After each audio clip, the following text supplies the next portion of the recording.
we are educators. We want to bring the best possible opportunities for our students. We want to take them places. We want to do everything possible to ignite the spark of inspiration. We want to provide the best infrastructure. At the same time, we also want to learn, explore, experience, and grow. But we always encounter one major roadblock: funding. Well, not anymore. In this series, we are going to discover every possible way to arrange funds or to raise capital. Hi, it's Himannshu, and I welcome you to the brand new episode of The EDS Show. Today's episode is going to be super exciting, so keep listening on Apple, Spotify, or on your preferred platform.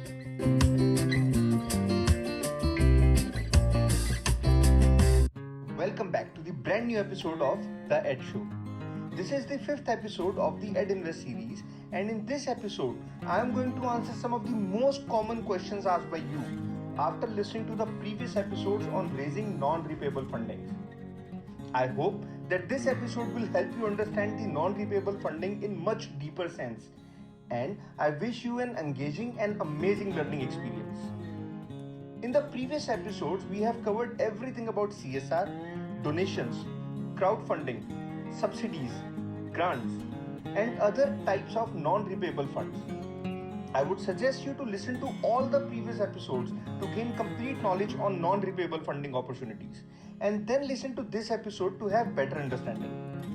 If, after listening to all the episodes and today's Q&A episode, you still want to ask questions, then I suggest you to share the questions with me using the Anchor app, or if you are listening to this episode on YouTube, then write your questions in the comment section and I will cover all your questions in the next Q&A episode. So let's get started. In today's episode, I am covering the most common questions I have received by many educators. And along with this, I will also be covering some insights on the question that was asked by almost 80% of our listeners. Now, let's get started with the questions. Well, I am covering first and second question together because it is a kind of a common question.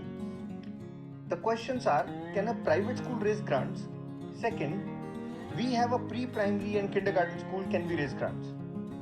Now, irrespective of the type of educational institution, all institutions are eligible to raise grants, donations, or CSR fundings, be it a pre-primary or K-12, college or a university, skill development institution or a research institution. Every type of education institution is eligible to raise grants.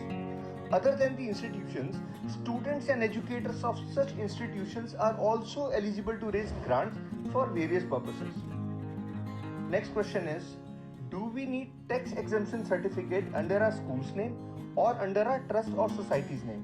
Now, in Indian context, the tax exemption certificates, which are ATG and FCRA, can be and must be obtained in the name of the society, trust, or a Section 8 company, as this is your legally registered entity under which you are running your education institution.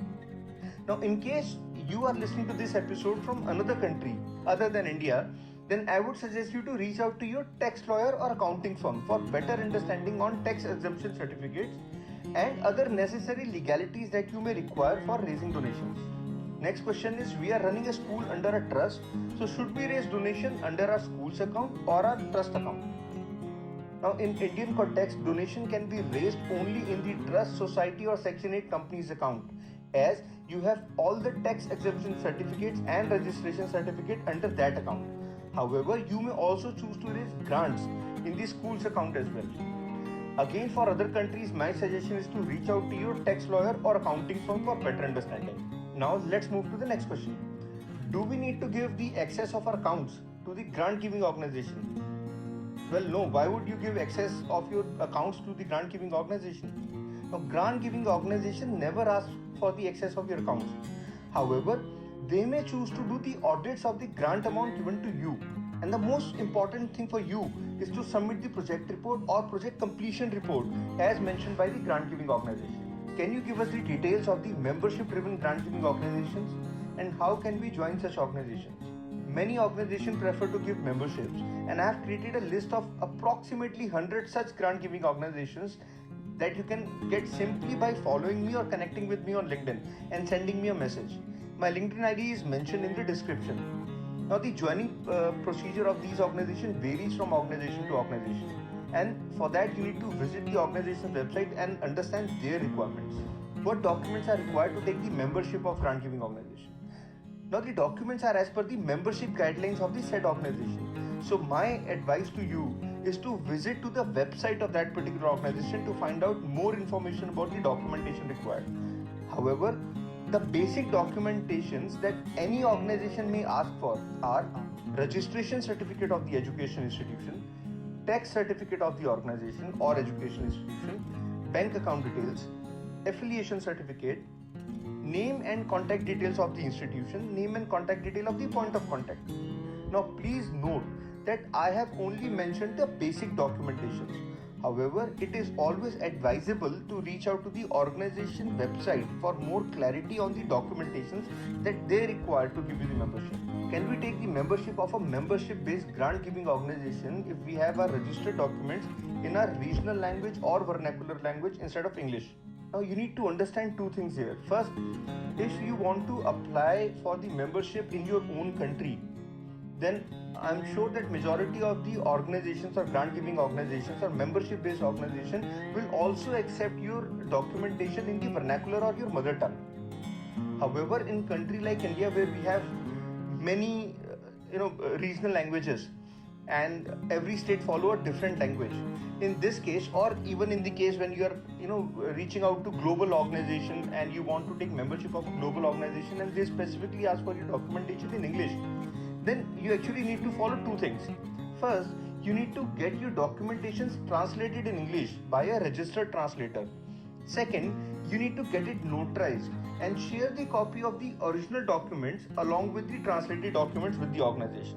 Should we raise donations or grants under our school's name or in the name of our trust or society? Now I've already answered this question, but you need to understand that as I mentioned before, you may choose to raise grants under your school's name, or if you have a governing organization such as a trust, society or section 8 company under which you are running your school, then you may also choose to raise grant under that governing organization. The call is entirely yours.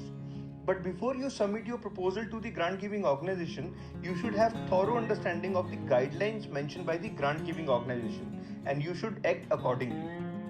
In case of donation, the ideal way and the only way is to raise donation under the name of your registered organization. In case you are listening to this episode from another country, then again I suggest you to reach out to your tax lawyer or accounting firm to gain more understanding. Can we raise grants for promoting entrepreneurship in our schools? Now it's a very valid question. Well, you need to understand that grant is a support that is available for every kind of need that you may have as an educator or as educational institution or maybe as a student. And promoting entrepreneurship is one of the needs. The second thing that you need to understand is that entrepreneurial and startup grants are available for supporting young startups and enterprises, and both educational institutions and the students or educators can apply for entrepreneurial or startup grants. Can we raise grants for creating a new school? Well, who doesn't want to raise grant for creating a new school or establishing a new school? However, the answer is yes, you can. But the process is little complex and may involve multiple grant giving organizations to support you for various purposes. For creating schools, colleges or universities, you can also reach out to your state or central government for obtaining subsidies or aid. And you may also choose to run a crowdfunding campaign other than raising grants. And in fact, we already have educational institutions which are running successfully purely on grants and donations, and they don't charge even a dime from the students. And now, the most common question asked by approximately 80% of the educators. Can we travel places using grants? Now, you need to understand that if you are a K-12 teacher or an administrator, a college or a university professor, and you love traveling to new places, that too without investing a penny from your own pocket, with an opportunity of professional development that would enrich your experience and would even enrich your classroom, then travel grants is just for you. But grants are not just for your travel. Rather, it's an obligation that you would love to contribute to. The obligation can be in the form of contributing your learning or expertise in some ways. It can be by creating lesson plans, curriculum development, blog posts, research findings, training programs, exchange programs, and a lot more. Or it can simply be a fellowship. Teachers traveling grants are available by various state and central governments, ministries and departments, universities and non-profit organizations, and even by corporate. The criteria of the teacher's grant or traveling grants, the obligations of each grant and its timelines are well listed on the respective websites. And I have created a list of such travel grant organizations that can help you fulfill your dream of traveling the world. On an average, the size of the grant falls in between $5,000 to $10,000, which in Indian currency is approximately 4 lakh rupees to 8 lakh rupees.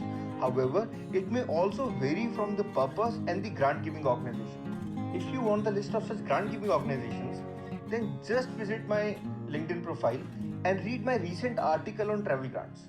Can we have a format of a grant proposal?